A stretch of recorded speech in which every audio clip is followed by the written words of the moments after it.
باندی سے کہا یہ آگ تیرے سامنے ہے جلتا ہوا تیل، موسیٰ کے رب کو مانیں گی تو پہلے تیری بچیوں کو جلاؤں گا پھر تجھے جلاؤں گا، اور اگر مجھے رب مانیں گی تو تیرے گھر کو سونے چاندی سے بنا دوں گا، تیرے گھر کو سونے چاندی سے بھر دوں گا۔ اللہ کا پا لینا یہ میری آپ سب کی معراج ہے، اور اللہ کو کھو دینا میرے آپ سب کے لیے ہلاکت اور تباہی ہے۔ سنو سنو اس نے کیا کہا۔ اللہ نے اپنی محبت کو ماں سے تشبیہ دی ہے، باپ سے نہیں دی، اور چھوٹا بچہ زیادہ ممتا کو لیتا ہے۔ وہ کہنے لگی فرعون یہ تو میری 2 ہیں، میری 100 ہوتی تو اللہ کے نام پہ آج میں قربان کر دیتی۔ فَاقْضِ مَا أَنْتَ قَاضٍ، کر جو تجھے کرنا ہے۔ تو پاگل ہو گیا، غصے میں کہنے لگا اس کی بڑی بیٹی کو ڈال دو۔ تو انہوں نے اس کو یوں ٹانگوں سے پکڑا اور وہ چیختی چلاتی ہوئی تھی۔ ماں کا ایک بول اس کی جان بچا سکتا تھا، اور پھر گھر جا کے توبہ کر لیتی۔ وہ کہتی اللہ مجھے معاف کر دے، میں نے کلمہ کفر کہا۔ اس کو ٹانگوں سے پکڑا ہوا ہے، اس کے ہاتھ نیچے جھول رہے ہیں، اور وہ اماں بھی کہہ رہی کہ مجھے بچا دو۔ ماں نے اپنی آنکھوں سے بچی کو تیل میں یوں ڈوبتے دیکھا، اور پھر وہ ابھری جیسے مچھلی تلنے کے لیے، جیسے مچھلی تلی جاتی تو باہر آ جاتی، اوپر آ جاتی، تو وہ ایسے بلبلے اٹھ رہے تھے۔ وہ ایک ہی لمحے میں اس کی تو جان گئی، ایک آنسو کا قطرہ اس نے نہیں نکلنے دیا اپنی آنکھوں سے، اور اپنے دل کو جب مضبوط کیا تو میرے رب کی غیرت، میرے رب کی رحمت محبت حرکت میں آئی۔ اللہ نے ماں کی آنکھوں سے پردہ ہٹا دیا، اور ماں نے اپنی بیٹی کی روح کو نکلتے دیکھا، اور وہ کہہ رہی ہے اصبری یا ام فإن لک من الأجر کذا وکذا۔ ماں جی ڈرنا نہیں، صبر کرو، جنت تیار ہے، جنت تیار ہے، خوش رہو۔ معصوم بچی کو تو پتہ بھی نہیں تھا کہ کیا ہونے والا ہے، اس کو پکڑ کے یوں ڈالا، اس کی تو آہ بھی نہ نکلی، اور وہ مچھلی کی طرح تلی گئی۔ اب پھر ماں کا کلیجہ پھٹا، اللہ نے پھر آنکھوں سے پردہ ہٹایا، اور انہیں اپنی بچی کی روح کو نکلتے دیکھا، اور وہ کہہ رہی اصبری یا ام فإن لک من الأجر کذا وکذا۔ ماں جی تھوڑی دیر کا صبر، جنت تیار ہے، جنت تیار ہے، جنت تیار ہے۔ اللہ کو پایا سب کچھ پایا، اللہ کو کھو دیا سب کچھ کھو دیا۔ جب اس کو پکڑ کے لے جانے لگے، اس نے فرعون کو دیکھا۔ فرعون اس کی آنکھوں میں آنکھیں نہیں ڈال سکتا، نظریں نیچے ہو گئی اس کی۔ کہنے لگی میری ایک بات مانو گے، میری ایک خواہش پوری کرو گے؟ فرعون نے پوچھا کیا؟ کہ جب میں بھی جل جاؤں تو میری اور میری بچیوں کی ہڈیوں کو اکٹھے دفن کرنا، باہر پھینک نہ دینا، دفنا دینا۔ فرعون نے کہا تمہاری یہ خواہش پوری کی جائے۔ انہوں نے کہا میں پیچھے ہٹ جاؤ، میں نے اللہ کو جان دینی، مجھے دھکا دینے کی ضرورت نہیں ہے، میں اپنے اللہ سے ملنے جا رہا ہوں۔ سبحان اللہ، جب اللہ مطلوب ہوتا ہے تو موت محبوب بن جاتی ہے، جب اللہ کی نافرمانی ہوتی ہے تو موت سے نفرت ہو جاتی ہے، مرنا عذاب نظر آتا ہے۔ وہ چھلانگ مار گئی، اللہ اکبر کا نعرہ لگاتی ہوئی، ہڈیاں ادھڑ گئیں، گوشت ادھڑ گیا، ہڈیاں باقی رہ گئیں۔ فرعون نے کہا ایک ہی جگہ ڈال دو، سب کو دفن کر دو۔ دفن 2000 سال کے بعد، بچوں بچیوں 2000 سال کے بعد، موسیٰ علیہ السلام کے 2000 سال کے بعد جناب رسول اللہ صلی اللہ علیہ وسلم دنیا میں تشریف لائے۔ 40 سال کی عمر میں نبوت ملی، 50 سال کی عمر میں معراج ہوا، 2000 پلس 50، 2050 سال کے بعد میرے نبی کی سواری بیت المقدس جا رہی ہے، اور بیت المقدس پر جب وہ اوپر پہنچے ہیں تو مصر وہاں سے قریب ہو جاتا ہے۔ جب وہ اترنے لگے تو میرے نبی نے کہا جبریل جنت کی خوشبو آ رہی ہے، جبریل جنت کی خوشبو آ رہی ہے کہاں سے؟ ابھی تو جنت اوپر ہے، ابھی تو اوپر جانا ہے، تو یہ زمین سے جنت کی خوشبو کیا آ رہی ہے؟ تو جبریل نے عرض کیا رسول اللہ فرعون کی ایک باندی تھی جو اللہ سے سودا کر گئی جان کا اور اپنی بچیوں کا، اس کی بچیوں کی ہڈیوں کو جہاں دفن کیا گیا ہے، یہ خوشبو جس دن انہیں دفن کیا تھا اس دن سے لے کر آج تک یہ خوشبو آ رہی ہے اور یہ قیامت تک آتی رہے گی۔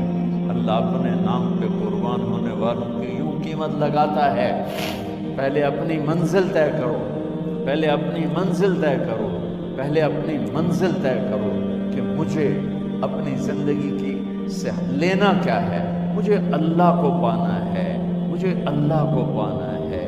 میں نے اللہ کی قسم اگر اللہ راضی ہے تو پھر موت سے بڑھ کر کوئی تحفہ نہیں، اس سے بڑھ کر کوئی خوبصورت پیغام نہیں، اور اگر اللہ ناراض ہے تو موت سے خوفناک کوئی پیغام نہیں۔ عمر بن عبدالعزیز 3 بر اعظم پر حکومت کی، عمر بن عبدالعزیز، بنو امیہ،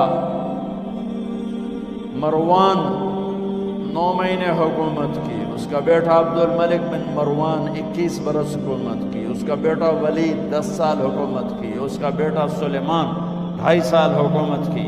اسی تخت پر بیٹھے عمر بن عبدالعزیز۔ پہلے چاروں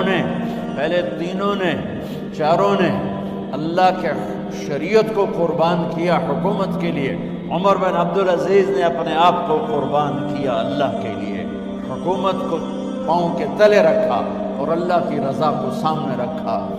ان کو زہر دیا گیا، جب ان کی موت کا وقت قریب آیا تو انہوں نے رجا بن حیوہ کو بلایا۔ سننے والی بات ہے بچوں، ان سے فرمانے لگے سنو، میں نے 3 بادشاہوں کو قبر میں اتارا۔ اب بچیاں تو قبرستان جاتی نہیں، ہم تو اپنے ہاتھوں سے قبر میں اتارتے ہیں اور اوپر مٹی ڈالتے ہیں اور اوپر اینٹیں ڈالتے ہیں اور پھر منو مٹی میں دبا کے واپس آتے ہیں۔ یہ منظر آپ بچیوں کے تو دیکھنے کا بھی نہیں ہے۔ وہ کہنے لگے میں نے 3 بادشاہوں کو مٹی میں ڈالا، لیکن ان کے کفن کی گرہ کو جب کھول کے دیکھا تو ان کے چہرے قبلے سے ہٹ چکے تھے، وہ رنگ ان کے کالے پڑ چکے تھے۔ ولید بن عبد الملک، سلیمان بن عبد الملک بن مروان، عبد الملک باپ، ولید بیٹا، سلیمان بیٹا، یہ تینوں ان کے چہرے کالے ہو گئے تھے اور ان کا قبلے سے منہ پھر گیا تھا۔ اب میں مرنے لگا ہوں، مجھے پہلے ضرور چیک کرنا کہ میرا اللہ میرے ساتھ کیا کرتا ہے۔ پہلے تینوں کی ظلم کی حکومت تھی، ان کے چہرے قبلے سے کیوں ہٹ گئے؟ آپ کو عجب بات بتاؤں، ولید بن عبد الملک روزانہ تہجد میں کھڑے ہو کے 10 سپارے پڑھتا تھا، 10 سپاروں کی تلاوت تہجد میں کرتا تھا کھڑے ہو کے، اور قبلے سے چہرہ ہٹ گیا۔ سلیمان بن عبد الملک تہجد گزار، چہرہ قبلے سے ہٹ گیا، ظلم کیا، خون کو پانی بنا دیا، حکومت پر شریعت کو قربان کیا، رشتے ناتوں کو قربان کیا۔ اللہ نے قبلے سے چہرے، نمازیں منہ پہ مار دی، روزے منہ پہ مار دیے، حج زکاتیں منہ پہ مار دی، تہجد ان کے منہ پہ مار دی اور ان کے چہروں کو قبلے سے ہٹا دیا اور رنگ کالے کر دیے۔ عمر بن عبدالعزیز نے اسی سلطنت کو عدل سے بھر دیا، کیسی سلطنت کی؟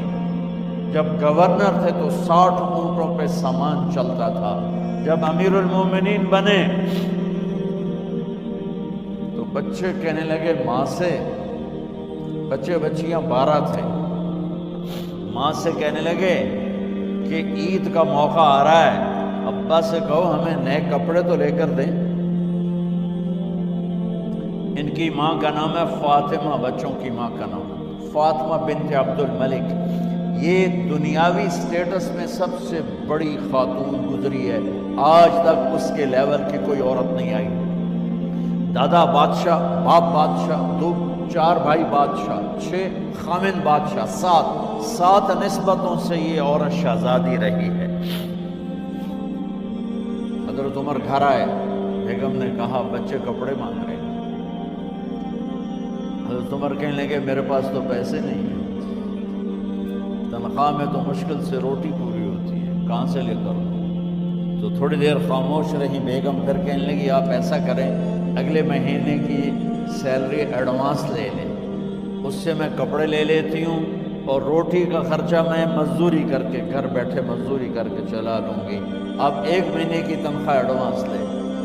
حضرت عمر بن عبدالعزیز واحد خلیفہ ہیں جن کے دور میں 3 بر اعظم میں زکوٰۃ لینے والا باقی نہیں بچا تھا۔ یہاں لاہور میں ان کی حکومت کے نیچے تھا، جنوبی اسپین فرانس ان کی حکومت کے نیچے تھا، کاشغر تک ان کی حکومت کے نیچے تھا، استنبول کے دروازوں تک ان کی حکومت تھی۔ 3 بر اعظم میں ایک آدمی زکوٰۃ لینے والا نہ بچا، اور اپنا حال یہ ہے کہ بیگم سے کہہ رہے ہیں پیسے کوئی نہیں، کپڑے کہاں سے لے کر دوں؟ اور بیگم طریقہ بتا رہی ہے کہ آپ اگلے مہینے کی تنخواہ ایڈوانس لے لیں، اس سے میں کپڑے لے لوں گی اور گھر چولہے کا خرچہ روٹی کا خرچہ میں گھر بیٹھ کے مزدوری کر کے کما لوں گی۔ تو حضرت عمر کہنے لگے ہاں یہ ٹھیک ہے۔ باہر آئے، وزیر خزانہ مزاحم انہیں بلایا کہ بھائی ہمیں اگلے مہینے کی تنخواہ ایڈوانس چاہیے، یہ تنخواہ والے لوگ بیٹھے ہوئے تنخواہیں لیتے ہیں۔ اس نے کاغذ قلم آگے رکھ دیا، کہا حضرت یہاں لکھ کے دے دیں آپ 1 مہینہ زندہ رہیں گے میں تنخواہ دے دیتا ہوں، آپ مجھے لکھ کے دے دیں آپ 1 ماہ زندہ رہیں گے میں آپ کو تنخواہ دے دیتا ہوں۔ چپ کر کے اٹھے، ایک لفظ نہیں بولے، گھر گئے۔ حضرت اپنی بیگم فاطمہ سے کہا بیگم بچوں سے کہہ دو کہ باپ کے پاس کپڑے لے کر دینے کی سکت نہیں ہے، اور خزانے ایسے بھرے پڑے تھے کہ زکوٰۃ لینے والا کوئی نہیں تھا۔ عید کی نماز ہوئی، نماز کے بعد جب ساری فیملی ملنے آئی اور بچے بھی ملنے آئے تو ان کو دیکھ کر ان کی آنکھوں میں آنسو آ گئے۔ کہنے لگے بچوں آج تمہیں دکھ تو ہوگا اپنے باپ پر کہ ایک جوڑا کپڑا بھی لے کر نہ دیا عید کا۔ تو ان کے ایک بیٹے نے کہا ابا جان آج ہم بڑے خوش ہیں، ہمارا سر اونچا ہے کہ ہمارے باپ نے مسلمانوں کے مال پہ ڈاکہ نہیں ڈالا، ہمیں قربانی کا بکرا بنایا، لیکن مسلمانوں کے مال میں خیانت نہیں کی۔ یہ ان کا طرز حکومت تھا، اس طرح انہوں نے حکومت کی۔ گھر میں تشریف لائے تو بیٹیوں سے بات کی تو انہوں نے منہ پہ ایسے دوپٹہ رکھا ہو، منہ پہ دوپٹہ رکھ کے بات کرے۔ تو فرمانے لگے کپڑا تو ہٹاؤ، دوپٹہ کیوں رکھا ہوا ہے؟ تو گھر کی خادمہ زور زور سے رونے لگی، کہنے لگی امیر المومنین آج آپ کی بیٹیوں نے کچا پیاز توڑ کے روٹی کھائی ہے تو وہ اس کی بو ہے منہ میں، آپ کو بو سے نفرت ہے اس لیے منہ پہ کپڑا رکھ لیا ہے۔ تو حضرت عمر اتنا روئے کہ ان کی داڑھی تر ہو گئی۔ کہنے لگے آخر میں جب تھوڑا آسرے میں آئے کہا میری بیٹیوں تمہارا باپ تمہیں بڑے اچھے کھانے کھلا سکتا ہے لیکن میں جہنم کو برداشت نہیں کر سکتا، میں جہنم کی آگ برداشت نہیں کر سکتا۔ اب مرنے کا وقت آ گیا۔ جب وہ گورنر تھے تو 60 اونٹوں پہ ان کا سامان چلتا تھا، اور جب وہ امیر المومنین بنے تو عیادت کے لیے لوگ آ رہے تھے تو سالم عیادت کے لیے آئے، فاطمہ کے بھائی۔ کپڑے دیکھے امیر المومنین کے تو بہن کو ایک طرف کر کے فرمایا، بڑے نیک سرداروں میں سے تھے یہ مسلمہ بن عبد الملک، کہنے لگے امیر المومنین کے کپڑے تبدیل کروا دو، لوگ پوچھنے آ رہے ہیں تو میلے کپڑے اچھا نہیں لگتا۔ کہا جی بھائی کرواتی ہوں۔ اگلے دن جب وہ حال پوچھنے آئے تو پھر وہی کپڑے تھے تو انہوں نے ان کو الگ جا کر کہا بہن میں نے تمہیں کہا تھا کپڑے بدلوا دیتی، کیوں نہیں بدلوائے؟ تو وہ رونے لگی، کہنے لگی کہاں سے بدلواؤں، جوڑا ہی ایک کہاں سے بدلواؤں؟ اور حکومت کتنی تھی؟ 3 بر اعظم، 3 بر اعظم کی حکومت۔ ہمارا تو پٹواری امان کا نہیں ہے، وہ 3 بر اعظم کی سلطنت لے کر ایک جوڑے میں اللہ سے ملنے جا رہا ہے۔ جب ان کا انتقال ہوا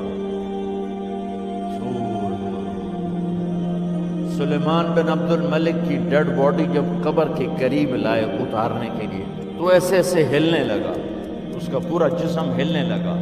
تو اس کے بیٹوں نے کہا کہ ہمارے ابا زندہ ہیں، تو حضرت عمر نے فرمایا بیٹو زندہ نہیں ہے، عذاب قبر جلدی شروع ہو گیا ہے، عجل اللہ بالعقوبہ، قبر کی پکڑ پہلے شروع ہو گئی ہے، چھپاؤ اپنے باپ کو جلدی۔ جب عمر بن عبدالعزیز کی ڈیڈ باڈی قبر کے قریب کی گئی اور ان کا بھائی اتارو بھائی، وہ باتیں شروع ہو جاتی ہیں، رومال ڈالو، چادر پکڑو، ادھر سے پکڑو، تو ایک دم ایسے ایک پرچہ ہوا میں اڑتا ہوا سب نے دیکھا، وہ آتے آتے آتے آتے آتے آتے یوں آ کے حضرت عمر کے سینے پر گر گیا۔ سب دیکھ رہے ہیں۔ جب پرچے کو اٹھا کے دیکھا گیا تو اس پہ ایک سطر پہ لکھا تھا بسم اللہ الرحمن الرحیم، اور دوسری سطر پہ لکھا تھا براءۃ من اللہ لعمر بن عبد العزیز من النار، یہ عمر کے لیے جہنم کی آگ سے نجات کا پروانہ۔ 3 بر اعظم کی سلطنت لے کر وہ جنت کا پروانہ لے کر دنیا سے گئے۔ جب ان کو قبر میں اتارا گیا تو انہوں نے رجا بن حیوہ سے فرمایا تھا 3 بادشاہوں کے چہرے دیکھے قبلے سے پھر گئے، رنگ کالے پڑ گئے، مجھے تم نے دیکھنا ہے کہ کیا ہوتا ہے۔ تو رجا فرماتے ہیں جب میں قبر میں اترا اور ان کے کفن